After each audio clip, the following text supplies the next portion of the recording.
This is Guys, I said it today that Iran is collapsing. Okay, the sons of perdition, they were arguing. I want to give you another 4 breaking news. So I can make it 5. Number 1 news here: U.S. precision strike crush Iranian missile cave today, as you can see the pictures. Number 2, overnight, Israel struck to Iran's cruise missile production facility, where Iran produced their cruise missile. Okay, the facility they produce it, Israel brought it down. Number 3, Israel also struck Russia weapon smuggling route to Iran. The route that Russia used to smuggle arms to Iran, Israel discovered it and struck it. Number 4 rather, are you aware this is the first time that Iran has not fired ballistic missile at its neighbor, United Arab Emirates and the rest? Since this war began, this is the first time. This indicates 2 things. It's either they are running out of arms or they are preserving the little they have. I'm going to give you video to watch. You will see yourself. Don't follow all these small Boko Haram Nazis that Center of Sokoto are sent to follow my page to come and be attacking. That's why they cost. Please, if you see their video, they cost because they're back. They all cost like they cost their papa. Don't send them. You understand, guys? This video is lovely. Meanwhile, that of the cruise missile, that they are, what's it called, the precision strike that US gave to them today. Let me read details for you. After that, I would like to enjoy yourself with the videos. Okay, you won't be hearing from Holy Ghost on. Before proceeding to that, in case today is your first time coming across my video, I want to say big thanks to you for stopping by. This is Holy Ghost on platform, a platform that tells you unfiltered and undiluted truth.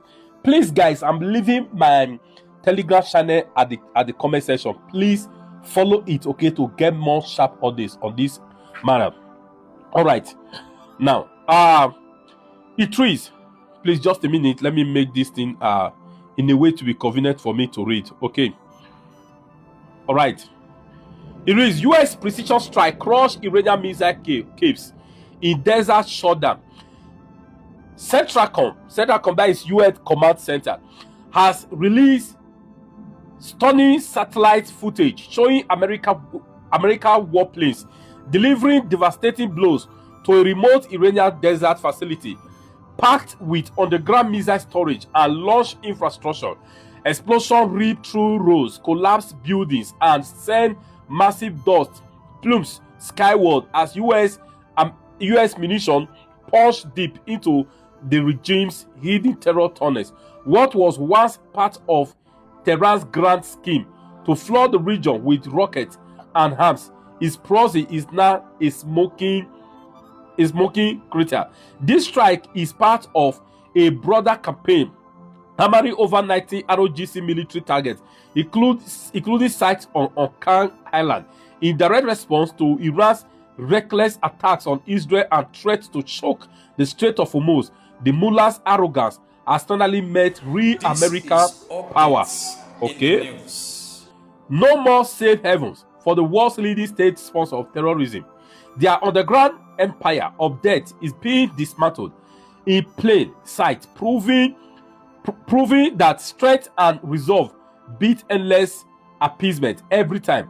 The Tehran regime is paying the price, and the region is safer for it. Guys, I don't want to talk too much. Enjoy the rest of the video. Please help me share this video so that all these sons and Boko Haram are now online. They will see it. All right. Thank you. Above all, I would like to know your take on the comment section. News alert: the Iranian regime's losing leverage fast as we continue to carry out thousands of sorties over enemy airspace. The crew on the USS Abe Lincoln has been launching jets day and night. The flight deck covers 4.5 acres. Pilots landing on it say it's like landing on a moving postage stamp. The Iranians hate Honest Abe. They lobbed 100 missiles at the Lincoln this week, and we knocked down every single one. We have full control of the skies, and our Thunderbolt Warthogs are wreaking havoc, pulverizing Iranian naval assets.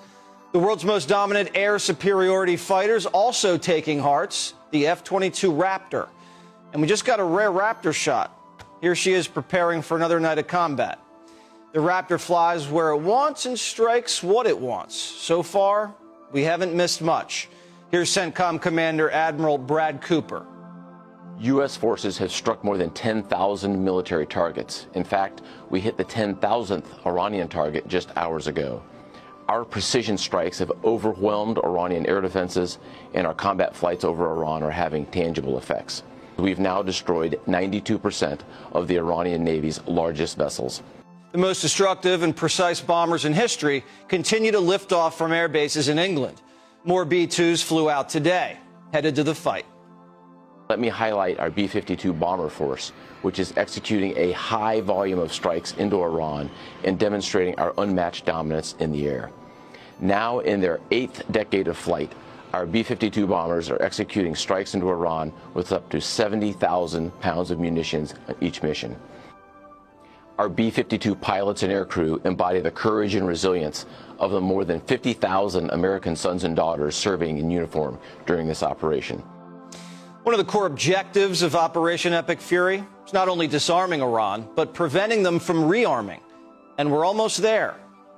Before Operation Epic Fury, Iran had large-scale manufacturing capacities to not only build naval vessels, missiles, and attack drones, but also to advance and proliferate these technologies to regional and global bad actors. Today, we've damaged or destroyed over 2/3 of Iran's missile, drone, and naval production facilities and shipyards, and we're not done yet.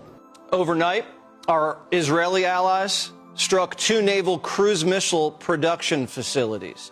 The IDF also struck a key Russian-Iranian weapons smuggling route in the Caspian Sea, which is going to set the Iranians back big and take a piece out of the Kremlin. For the first part of the war, the Iranians didn't fire a single ballistic missile at their neighbors, the UAE.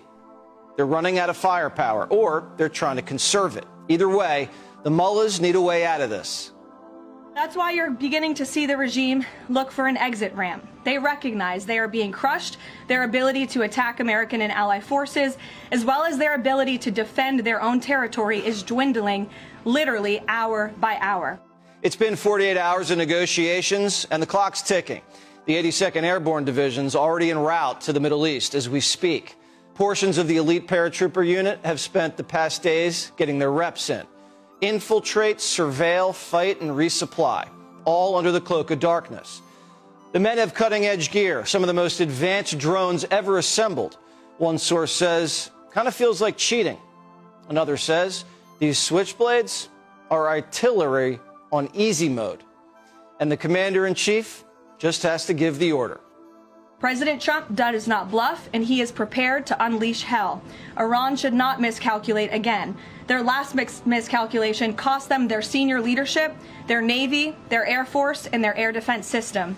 Any violence beyond this point will be because the Iranian regime refused to understand they have already been defeated and refused to come to a deal. A White House advisor says the president's negotiating with 2 hands. Quote, Trump has a hand open for a deal, and the other's a fist, waiting to punch you in the effing face. 47 could be eyeing a knockout. Iran's crown jewel, Karg Island.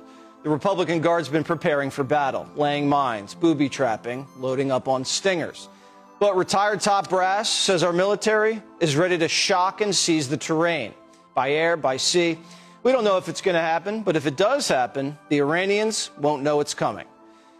The incoming USS Tripoli could be the platform for an air assault. The warship's currently carrying V-22 Ospreys, which are designed to take off and land vertically. Basically a fighter jet that can land like a helicopter, but fly at jet-like speeds. And capable of bringing Marine forces anywhere. Trump's been eyeing the island for 40 years. He told The Guardian in '88 this: one bullet shot at one of our men or ships, and I'd do a number on Karg Island. I'd go in and take it. If we take Karg, that's over 90% of Iran's crude exports. The island's geography is irreplaceable. The rest of their coastline's shallow water, so tankers can't dock. The regime makes $300 million a day shipping oil off that island. But if America takes it, we control the faucet and the regime. 90 targets on Karg Island have already been hit, and we've also been softening up the coastline with strikes on Iranian ports, bases, and hitting their mobile missile launchers. That's fertile ground for the Marines to storm and secure the strait. 30 of our allies have agreed to sail their navies towards Hormuz, signaling this could be the final act, winning the peace. India has already deployed over half a dozen of their warships to the Gulf of Oman to escort their tankers, and 2 of them passed through the strait this week. Modi says he doesn't need Iran's permission to sail through, says it's international waters. And remember how the Iranians just gave Trump a present? Sources say the gift was allowing the safe passage of fuel tankers through the strait. To agree, that has been happening, just not tankers that are members of the American alliance. Mr. Wonderful, he's saying, stop being a panicking. We've got about 45 days worth of oil floating on the water right now. In order to really have a very difficult situation stateside, you'd need 90 days at above $90. We're only 1 month. And so the minute Hormuz is open, oil prices will drop to mid-70s, as they were prior to the conflict. The market will adjust immediately. It'll take about 2 weeks at the pump for it to drop. And that's what the market thinks is going to happen. The strait's been closed for 25 days, and Brent crude still closed at under $100 a barrel. Obama had oil over $100 a barrel for 3.5 years. Biden had it over 100 for 5 months. It peaked at $140, and Democrats did nothing, blamed it on Russia. Oil closed over 100 under Trump for only 6 days. 6. The Dow closed up 300 points today, and money managers are bullish. It's the first time in 60 years you've heard Bahrain, UAE, Saudi Arabia, Qatar all sing from the same song sheet saying status quo doesn't work. That's really good for everybody because that's a lot more trade into Asia. That's the hub. UAE is the hub of trade for that whole region. That'll be a great outcome for investors like me. Hormuz will be open in perpetuity. We've got 22 nations talking about supporting that financially. That's just like the Suez or Panama Canal. Great for the region. It's a game changer in the sense that all of a sudden you have stability in the fastest growing part of the earth. It's very, very bullish for world markets. The Arabs bought $300 billion of American AI. Can't have Iranian missiles flying over our best customers. The Saudis agreed to pump more to take the bite out of Trump's tariffs, and now they're working on a new land and sea route to get their oil out of the strait through the UAE and into the Indian Ocean. Iran looks like this is their last gasp. But some people would rather America lose the war because they hate Trump. Even the New York Times says, quote, the war is going better than you think. Desert Storm was considered a major military success, and we lost 75 aircraft. 3 weeks into Epic Fury, we haven't lost a single manned plane over Iran, not one. When we invaded Panama, 23 Americans were killed. Here, so far, we've had 13 casualties. More Americans died in training exercises last year than have died in this mission. In 2003, we launched a decapitation strike against Saddam and his lieutenants. We missed. Here, we smoked the Ayatollah and his whole team in the first 40 seconds. That war in Iraq, Saddam never had WMDs. Here in Iran, the Iranians, we know, have almost 1,000 pounds of uranium, and they told us it's enough to build 11 nukes. So far, this is the cleanest, most surgical, and one-sided operation in American military history. Now, anything could happen. War is hell. It's unpredictable. But people in the know in Washington think we're about to close it out with a pretty big blow. We have the greatest, most powerful military fighting force ever conceived in the history of planet Earth. It's an